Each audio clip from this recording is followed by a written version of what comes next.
Honestly, I just feel incredibly lucky to be a part of something that is undoubtedly very, very special to everyone of, different people of all different ages. It's a dream come true as an actor and as a filmmaker to be part of, a story that is so relatable and so relevant, basically. And I think the fact that it inspires a lot of people, at the heart of it is a reluctant hero, this young girl who doesn't know who she is, but goes on the journey to find out who she is and to fight what she believes in. And I think that's awe-inspiring.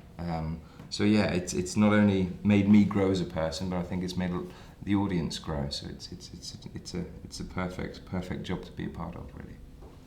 I'm just proud to be a part of this incredible story, so well told by such a great director, and to be a part of an amazing ensemble with source material that means a lot to so many people.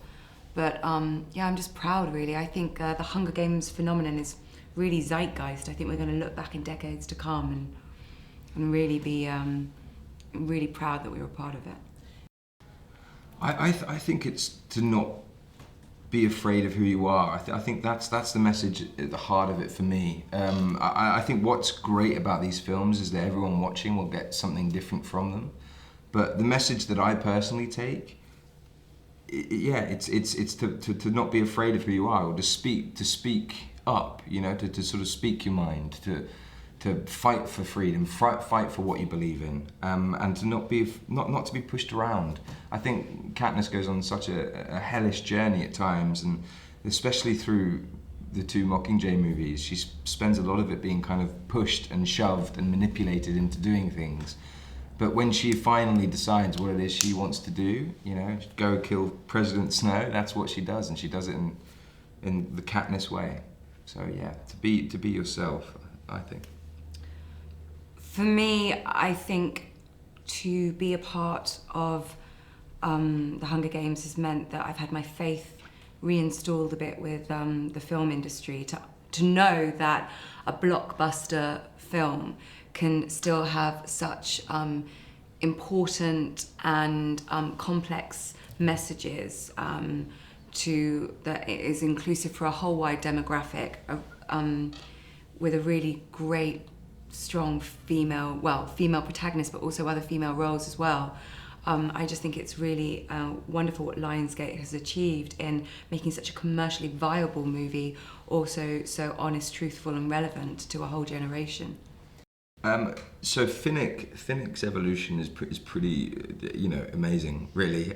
He sort of begins the story when you first meet him. He's very sort of charismatic and charming, sort of tease, I guess you could say, very mysterious. There's an element of him that he always kind of hides. However, the unveiling of the real Finnick there in Mockingjay Part 1 is what I think interested me most about him.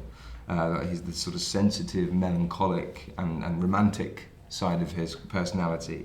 And then, there's the rebirth. He's reunited with the love of his life at the end of Mockingjay Part 1.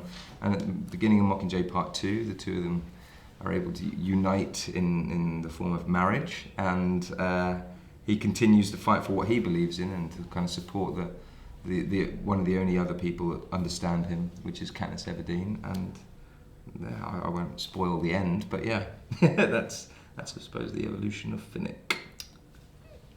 The evolution of Cressida. I suppose in Mockingjay Part 1 we got to concentrate on the fight for the airwaves, and you get to look at her as a revolutionary who's using her skill that she has as a director to fight the fight. But for Mockingjay Part 2, it's so satisfying because she literally becomes a freedom fighter. She's a refugee of the capital. She's left an oppressive government. And it's her homecoming with her camera crew to overthrow a despot and reinstall the voice and democracy for the people. And I think that's all too relevant in the modern times that we live in. So it's really nice to think that in the real world, I might have half the strength or resolve to fight for democracy and liberty that Cressida does.